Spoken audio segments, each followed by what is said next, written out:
So a couple of days ago, I got an email from a fan asking me the question, what were Naruto's biggest missed opportunities? You know, situations and characters that were set up to be cool that didn't pay off in the best possible way. And honestly, usually I have an answer for these things all but immediately, but I found myself drawing a relative blank. Like, yes, I could sit here and quote the obvious ones, like, oh, all of the female characters in Naruto were mishandled, or something like that. Or that Might Guy should have been the one to finish off Madara, that Madara should have been brought back to life by Kaguya, and then Kaguya had to fight against Naruto, Sasuke, Sakura, and Kakashi. But those feel more like rewrites than missed opportunities. And thus I brought this question to you, my community, so we could possibly all work together and smash our brains into one big hive mind to answer the question once and for all, what the most egregious missed opportunities in Naruto of all time were. And I got over 380 comments on that post asking you guys what Naruto's worst missed opportunities were. So it seems though a fair amount of you think about how Naruto missed in some key strategic ways rather often. And today I'm going to be going through the most popular out of all of these comments to see whether or not they were missed opportunities or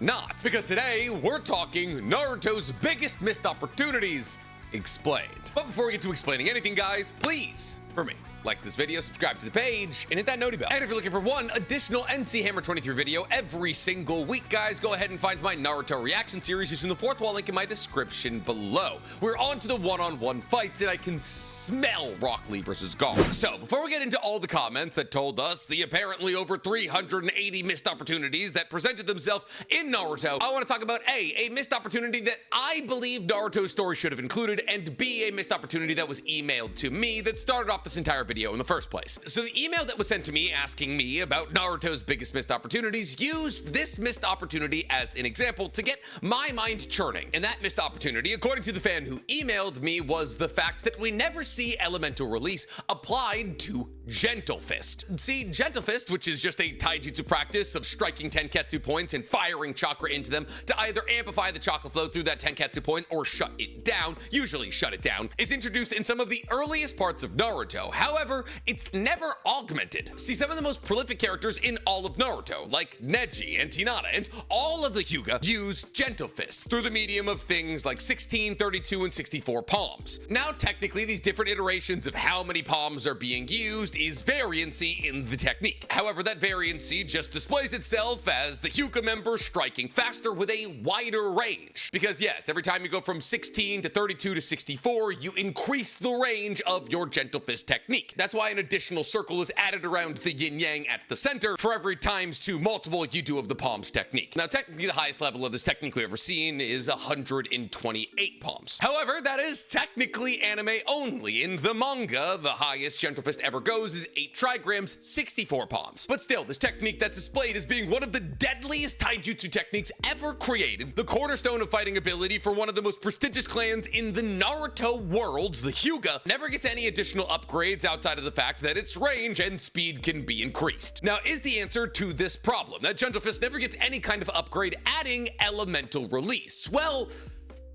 I don't really think so. See, obviously the Hyuga are specialists in releasing chakra from their tenketsu points. This is not only how they're able to inject their chakra into the tenketsu points of other people, but also how other Hyuga techniques like rotation work. However, in the case of Gentle Fist, if hypothetically people like Neji or Hinata were able to add elemental releases to all of their stabs, well, it would kind of just accomplish the same thing. Like, sure, obviously if Hinata or Neji were firing fire into every single person they poked, that person would probably die a whole lot faster, and that would be cool. That also kind of wouldn't be Gentle Fist anymore. Like, one, it's called Gentle Fist because it's supposed to shut you down without killing you. And two, if you're adding something like lightning or fire to your pokey stabby attack, well, then it just kind of becomes a pokey stabby attack. If you add lightning to a Gentle Fist strike, well, then it's just lariat or chidori. Like, hit somebody with your pointed fingers and directed lightning through their body. If you add water release to this, then it's just water bullet, but point blank. If you add wind release to it, well, they already kind of have that. They have vacuum palm. On top of all of this, 8 trigrams, 64 palms actually does get an upgrade. Twin Lion Fist, an upgrade on Gentle Fist that still allows for Hinata to shut down people's tenketsu points, but also allows for Hinata to drain chakra out of anybody that she comes into contact with her fists with. Would it have been cool to see Neji or Hinata be able to use tenketsu strikes from a distance with something like wind release? Yeah, I guess kind of. Watching them strike somebody's tenketsu points with wind release from a distance would have been cool as the person tries to figure out what's going on with their body, but the Hyuga are taijutsu specialists,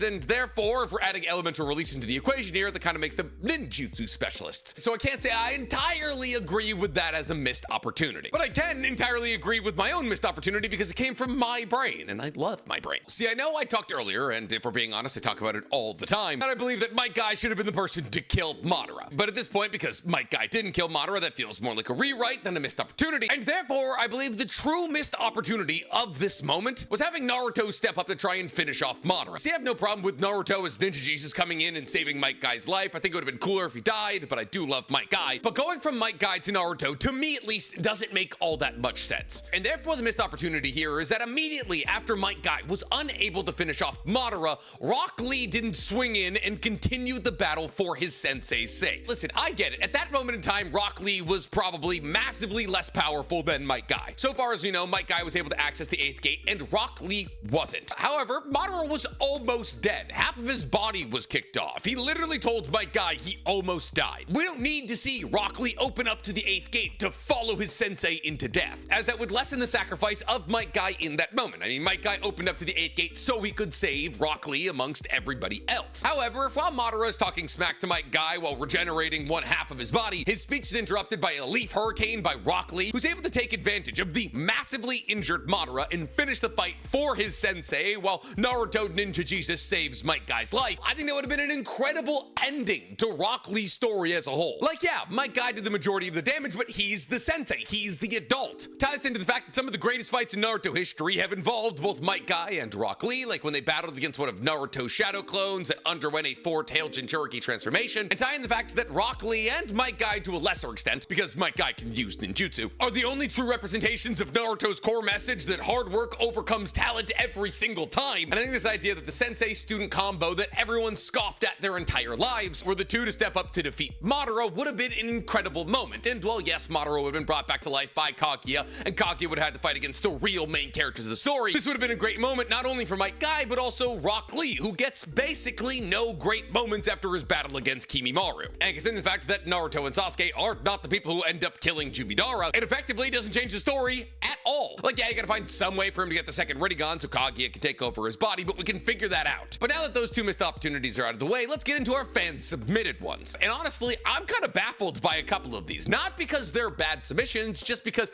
I didn't know people cared about a lot of these things. Like the fact that one of the most liked comments under this post from ArchSage121 says, "It's not the biggest deal ever, but it's crazy how Mei had 2 Kekkei and we never even got a filler episode explaining her origins." And like, while this is a valid want to have and a valid missed opportunity, I didn't know there was that many Mei fans. But they're 100% right. Mei Terumi, also known as the 5th Mizukage, took over after Yagura, the 4th Mizukage, died after being released from Obito's genjutsu. And she's well regarded as one of the greatest Mizukage of all time. Because while Mizukage are definitely not the Kages we know the most about, with the 3rd Mizukage not even having a name, we do know that Yagura was a bloodthirsty tyrant who was being manipulated by Obito's genjutsu to amp up his bloodlust, who created the Blood Mist Village. And because of this, it was up to Mei to essentially rewrite all of the internal policies of the Mist Village to turn them from the Blood Mist Village into what is now effectively a tourist destination. And yet this incredibly impressive shinobi who has 2 separate Kekkei Genkai, who pulled the hidden Mist Village away from its bloody past and righted its course onto the correct side of history so that it now has an open and friendly relationship with all of the other hidden ninja villages, have absolutely no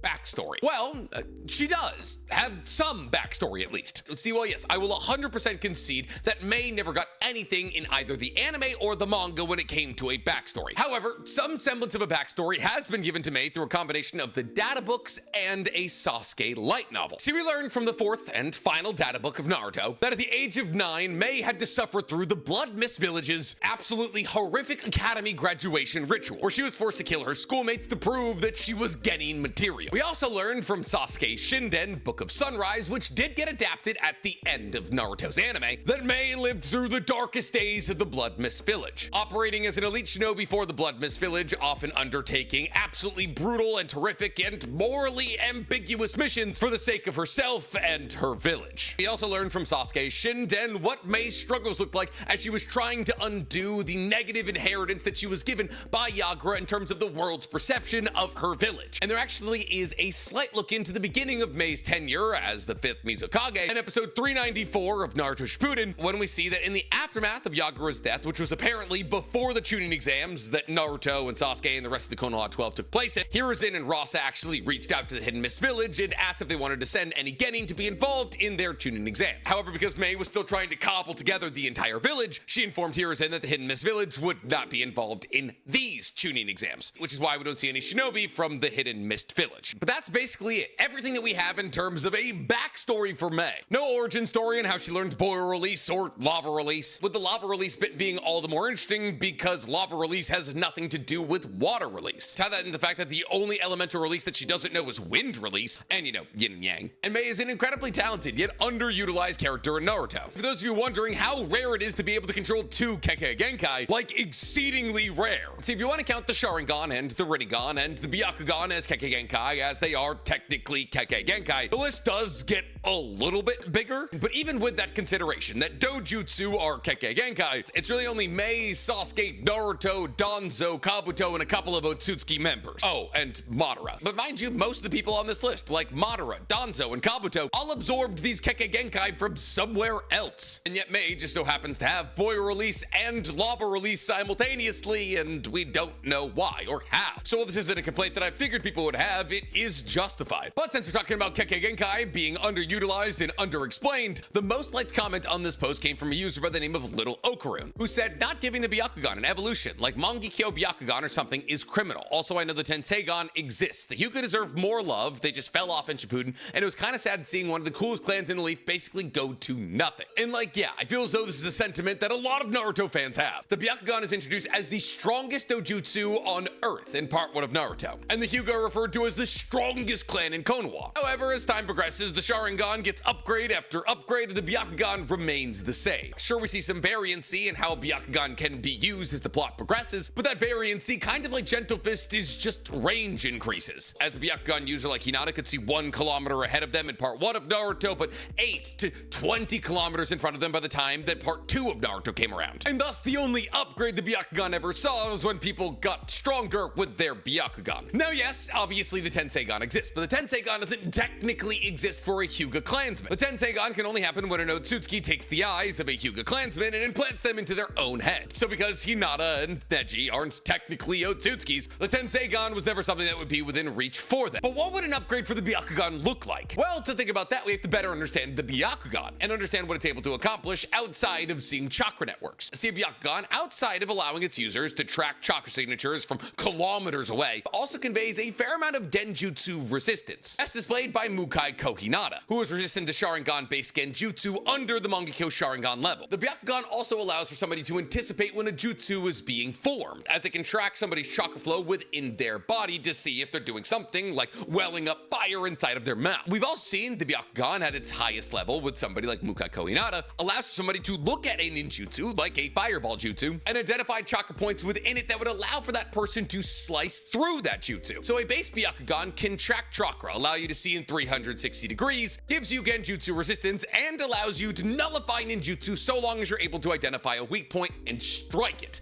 So what would an upgrade give you? Well, if we think about the upgrades given to Sharingan users when they unlock a Mangekyo Sharingan, they not only get access to things like the Susanoo, but also get access to individual abilities. Individual abilities like Tsukiyomi, Amaterasu, Kagatsuchi, Kamui, and so on. However, a lot of the abilities of the Mangekyo Sharingan tie back into genjutsu. And while the Byakugan itself does convey some genjutsu resistance, I don't think any upgrade for the Byakugan should involve genjutsu prowess. While yes, controlling somebody's chakra flow and chakra network is instrumental to being a proficient genjutsu user, and therefore technically Byakugan users should have an inherent advantage in that field, the Byakugan is a tool used for taijutsu and taijutsu alone, and thus any and all upgrades to the Byakugan should probably increase somebody's taijutsu prowess. And thus, honestly, if I had to give an upgrade to the Byakugan that was some kind of unanimous thing that every single person who unlocked something like the Mangekyo Byakugan would get, it would have to, in my mind, mirror the Susanoo. But instead of a giant humanoid skeleton or covered armored soldier with a sword or a bow, I think it would be a really cool idea considering the fact that Byakugan users are able to see things that other people can't, that those who unlock something along the lines of a Mangekyo Byakugan would be able to create what is essentially a limbo clone. See, it's never made made sense to me that Madara got access to some parallel dimension that nobody else was able to interact with. Like, yes, obviously the Rinnegan, especially the 6th Tomei Rinnegan, allows for you to track what people are doing between dimensions, but I don't know, Madara's Rinnegan ability being control over clones in a parallel but invisible universe just never sat right with me. But if you wanted to give that kind of power to Mangekyo Byakugan users, considering the fact that their entire kit is being able to see things that other people can't, that would make a fair amount of sense to me. I also love the idea of Mangekyo Byakugan users getting something in the way of intangible punches. The gentlest fist, if you shall. That is to say that gentle fist users would be able to override standard durability by striking through somebody's body directly to their Tenketsu points, like a weaker version of Kamui. And I think that would have been a really cool way to keep Neji and Hinata relevant. I mean, Hinata is always relevant. Her twin lion fist is actually kind of broken, but more relevant. And here's the thing, a lot of people in my comments were upset about the fact that the Byakugan falls relatively to the wayside. In fact, I would say close to 20% of the comments mention the Byakugan in some capacity. Like the next comment we're going to talk about from Netherwolf6100, who offered up 3 missed opportunities, all of which resonate with me pretty deeply. The first missed opportunity they offered up was the fact that Sakura was hyped up as a genjutsu expert and then did nothing with it. And yeah, that is kind of aggravating. Because, well, yes, in Sasuke Retsudan, Sakura does actually use genjutsu. The genjutsu itself is nothing all that impressive. Basically, by coming into contact with somebody, she's able to have pink flower petals creep onto their body, and that places them in a genjutsu. However, considering the fact that Sakura's chakra control is probably the best in the universe, she could be an absolutely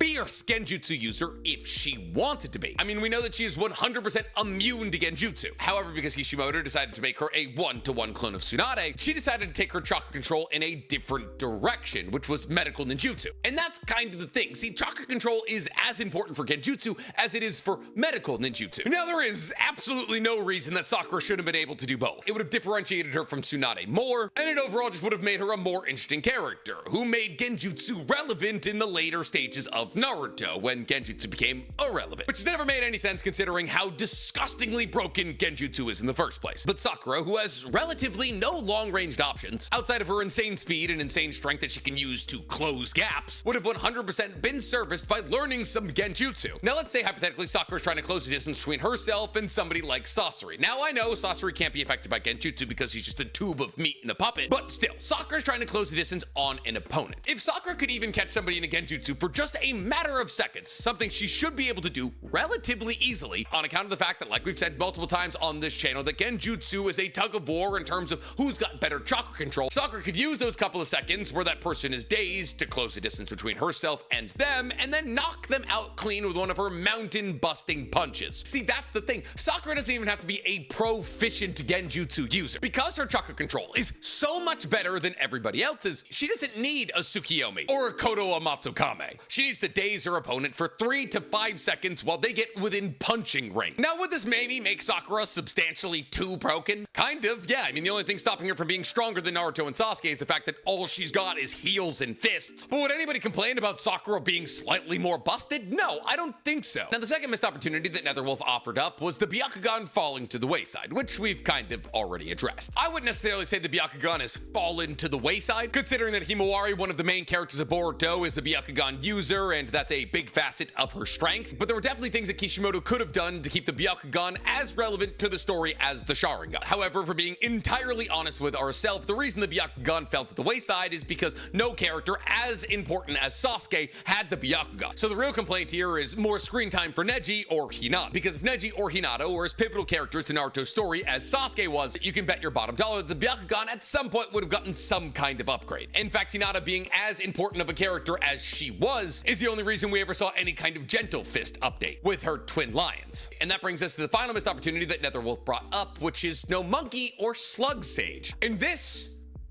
is fair. Now, I feel much more strongly about no slug sage than no monkey sage. Like, I get it, Monk King Enma's a really cool character. However, Monk King Enma's never established to be any kind of sage. And while Enna, a Konohamaru summon, has been introduced in Boruto anime-only episodes, and therefore there appears to be a race of summonable monkeys, not every summoning animal race has a sage mode tied to it. Would it be cool to see Konohamaru bust out something like a monkey sage mode? 100%. We can get some more Sun Wukong elements introduced into Naruto's story. Maybe Konohamaru can get Hiruzen's extendable staff, there would be some really cool stuff that could be done. But more than anything, I'd just like to see Konohamaru lean into his monkey summons. I'd like to see Konohamaru use Hiruzen staff. I don't necessarily need to see him as a sage, I just like to see him as a full-fledged Sarutobi. However, this is Slug Sage we need. Slug Sage, we've always needed. Now we can chop the lack of Slug Sage modes just up to good old sexism, because while Shikatsu Forest is described as one of the 3 sage areas of the Naruto world, for some reason the slugs don't have sage mode, which makes no sense. See, one, because Lady Katsuyo is the biggest summoning out of all of the 3 major summonings, those being Gamabunta, Manda, or Lady Katsuyo. And because of this, those who want to summon Lady Katsuyo usually need the strength of 100 seal to even try to summon like 10% of her. And therefore, if the people that were trying to summon Lady Katsuyo were also sages who could use nature energy to summon more of Lady Katsuyo, that would make more sense. Tie that into the fact that the additional chakra brought in by nature energy can be used to either heal themselves or others more efficiently, as we've seen time and time again that really all you need to heal people is chakra. I mean, people literally just need to bite Karin because she's an Uzumaki and they are healed from even the most grievous of injuries, and therefore there could 100% be an argument to be made that pulling in nature energy using Slug Sage mode could heal you or heal the people around you. It could be its own unique Sage mode because every Sage mode has proven itself to be unique. Snake Sage mode allows you to breathe chakra into inanimate objects. Toad Sage mode gives you Froggy Kumite, and if anybody tries to absorb your chakra, they turn to stone. In Slug Sage mode could boost somebody's healing abilities. For some reason, and I'll let you try and figure out exactly what that reason is, Orochimaru and Sasuke, Naruto and Jiraiya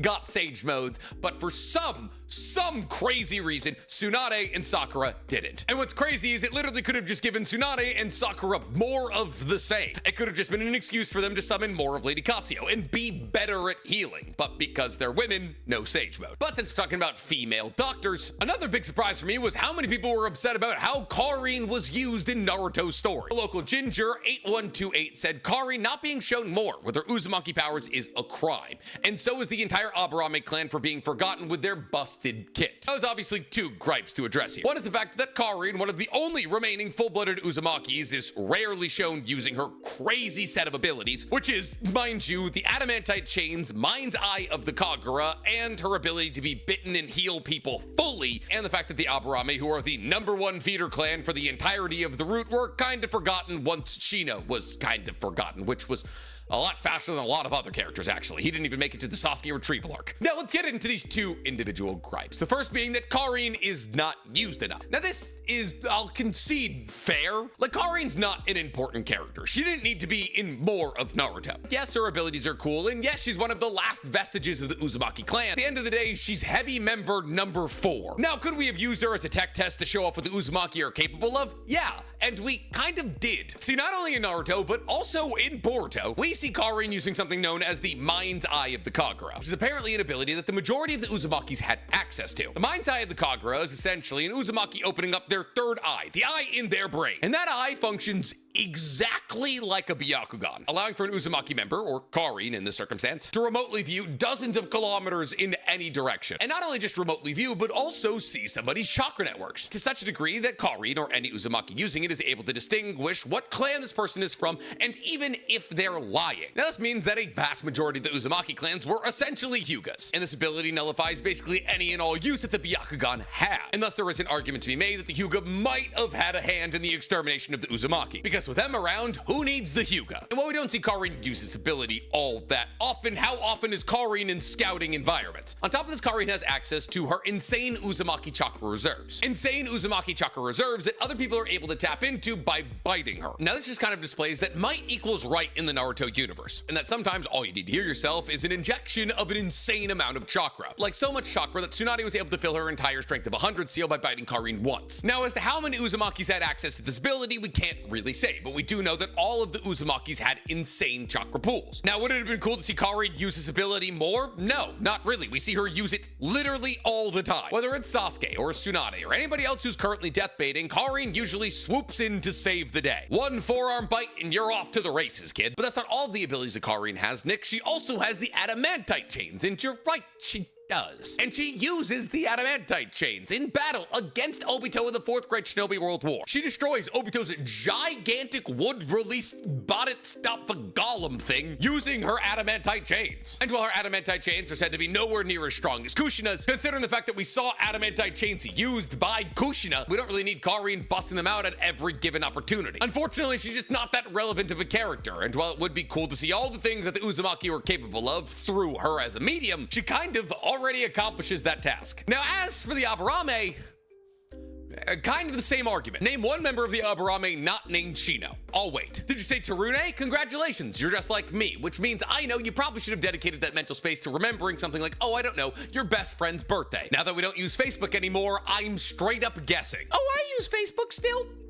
Don't. Anyways, the Aburame, while they're established as one of the royal clans of Konoha, and therefore one of the strongest clans in the Naruto world, their entire thing is that they operate in the shadows. Even their skin operates in the shadows because they're bugs like the nighttime. The Aburame, based on who they are as characters, aren't supposed to be frontliners, and therefore they definitely shouldn't be the main characters of the story. In fact, it makes more sense from a thematic standpoint that the Aburame play a minor, rarely seen role in Naruto, because they're supposed to be assassins. This is why they're recruited into the root. And therefore the emotional payoff of seeing an Aburame step up in the craziest way ever after not being on screen for a long time feeds into this idea that there is an underground network of bug users that can murk Kage level threats just kind of scattered around and we don't know where they are. I love Shino and the Aburame too. I think Shino stands one of the best chances in combat against people like Jura and Ishiki who can absorb ninjutsu. I think Shino or a new gen Aburame should play a bigger role in Boruto, but they should only pop up in certain very pivotal moments because like the sting of a bug you didn't hear, they should be unexpected. And with that in mind, I got time to do one more missed opportunity, which means the last one we're going to be talking about today comes from user edits_4266, edits with a Z of course, who said giving more development to Sasuke's dynamic between Naruto and Sakura to make it believable why they wanted him back so badly. And this is a somewhat prominent sentiment in the Naruto community. Oh, it doesn't make any sense that Naruto and Sakura tried so hard to get Sasuke back. I mean, they were barely friends to begin with. And while I will admit it is absolutely crazy how far Naruto and Sakura go for Sasuke, it's important to remember that they do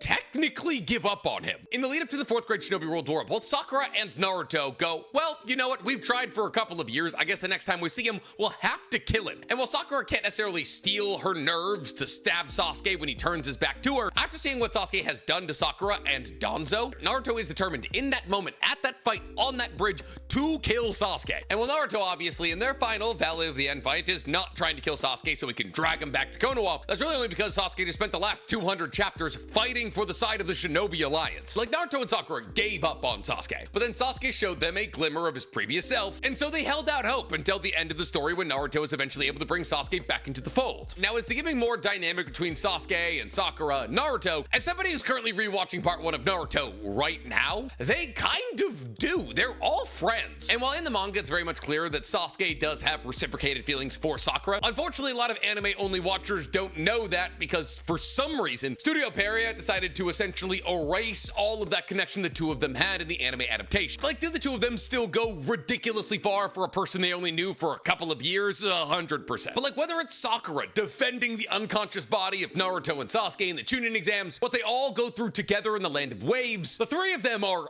absolutely trauma bonded. They have the worst time that Genins have had since Kakashi was around with his friends. And Naruto is supposed to be a story about friends going far beyond what we would consider logical for each other. They teach us to be there for the people that we love, even if other people think you're crazy for doing it. So do I think maybe they could have hyped up the romance between Sakura and Sasuke in part 1 of Naruto a little bit more? Yeah, maybe. But they do plenty in part 1 of Naruto to establish that Naruto and Sasuke are best friends. And really not until rewatching part 1, as I'm currently doing in my Naruto reaction series, which you can find in the 4th wall, did I realize just how close these two are. But yeah, that's some of the top missed opportunities in Naruto from my community. What do you guys think of these missed opportunities? And do you think there's any missed opportunities that we didn't talk about in Naruto? Let me know in the comments below, and while you guys are down there, please, for me, like this video, subscribe to the page, and hit that noti bell. Now, if you'll excuse me, I have to go build a $1,000 outfit for the Demon Slayer premiere.